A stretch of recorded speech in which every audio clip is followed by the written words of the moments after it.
Hello, Sagittarius, Sun, Moon, Rising, and Venus signs. Kamusta kayo? Sana po ay nasa mabuti kayong kalagayan.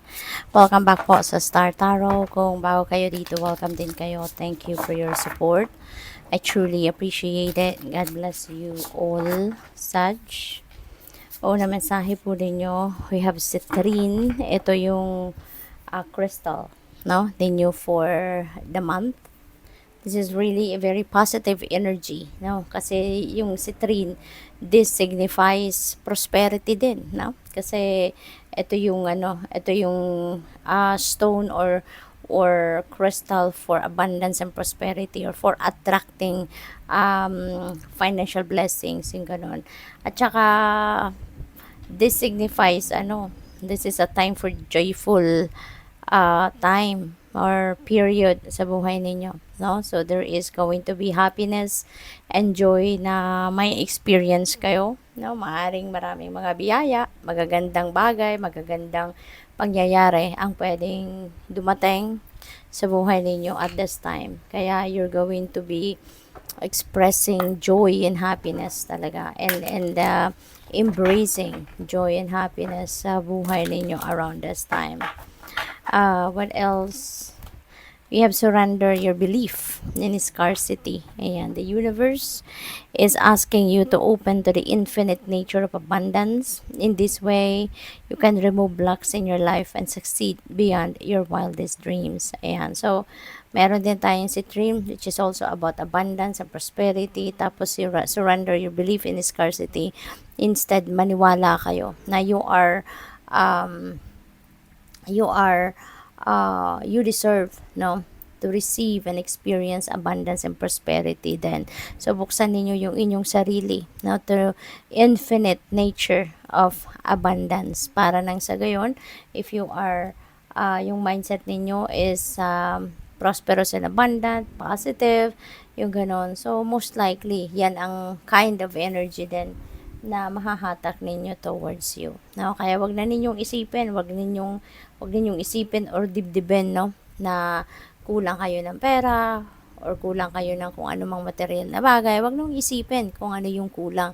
Pagkos isipin ninyo na you are abundant and prosperous, you deserve abundance and prosperous. You deserve to receive blessings or infinite blessings from the divine. Yun ang isipin ninyo. Yun ang gawin ninyong mindset ninyo, no? Para yun talaga ang mahatak ninyo towards you ng mga kind of energies and situations, no? Tanggalin lahat ng negativity, no, sa isip ninyo, sa puso ninyo, sa energy field ninyo, para walang maging sagabal sa daan, no, na dadaanan ng blessings ninyo, abundance and prosperity. We have number 8, strength. Ayan, so you may need to activate your strength and courage at this time. Baka meron kayong sitwasyon na medyo challenging na pwedeng kakaharapin or kinakaharap sa ngayon, at magpakatatag lang kayo, no? Tibayan lang ninyo ang loob ninyo. Isipin ninyo na hindi yan ibibigay sa inyo mga problema or kung ano mga pagsubok sa buhay kung hindi ninyo kayang panindigan or hindi ninyo kayang solusyonan, no? Kaya yan nandiyan dyan kasi alam ng divine universe na kaya ninyong solusyonan ng mga bagay na yan. We have 3 of Pentacles, and wag kayong mag-alala. There are people na willing tumulong sa'yo. There are people that will offer you help, no? At maaring yung mga taong yan ang inalign ng universe, no, along your path para makatulong sa inyong sitwasyon. 'Di ba? God makes a way, 'di ba? Para patulungan ka, mas solusyonan mo ang inyong mga problema or matugunan kung ano man ang inyong mga pangangailangan. So maaring ito, may mga taong lalapit sa iyo at maaring sila yung magi-initiate ng tulong, no? What else? We have 9 of Swords. Ayan, so siguro namumroblema talaga ang iba sa inyo. So, related ito dito kay strength energy. So, maaari din na kung ano man problema ninyo, sinasarili nyo lang ito. Nagkakaroon na kayo ng anxiety, na i-stress na kayo ng bonggang-bongga. No? Kasi nga, sinasarili ninyo lang. Kaya, ito, maaaring yung mga taong ito din, baka mapapagsabihan mo din ang kung ano man ang mga ano problema ninyo. So maaring itong mga taong itong makikinig sa'yo, matutulungan ka na malinawan ang inyong isipan at masolusyonan kung ano man ang inyong mga problema, no? Kaya, ayan, i-let go mo na yung mga negativity na ito. At ipaubaya mo na yan, i-offer mo na yan, mga lahat ng problema mo, concerns mo, ialay mo na yan sa Divine Universe, no? Allow the Divine Universe to help you. Or take charge, no, of kung ano man ang pinoproblema mo. Okay? Para hindi ka na ma-stress, no? Magtiwala ka na the divine will send you help. The divine will help you solve your problems, okay? So what else? We have 7 of Pentacles. Ayan. So parang sa ngayon, there is an excitement, no, na napipick up ako dito for some of you. Kasi parang nangingiti-ngiti yung lalaki dito. So, yung parang baka nararamdaman nyo na unti-unti na ninyong nakikita, no, or nakikita nyo na unti-unti yung liwanag patungo doon sa pag come to fruition na kung ano man ang goal ninyo rito. So, siguro nakikita nyo na talagang namumunga na, no? Kakaroon na ng magagandang resulta, no? Ang mga ginawa ninyo. Kaya ngayon, siguro parang kinukultivate mo na lang ito, pinagpapatuloy mo na lang, na pag-igihin pa ang ginagawa ninyo dahil nakikita nyo na kung ano siguro ang malapit na sa nakikita ninyo at nararamdaman ninyo na malapit ka na sa inyong tagumpay. Kaya parang nangingiti-ngiti ka na dito, no? We have the Empress. Ayan, so this is abundance and prosperity, no?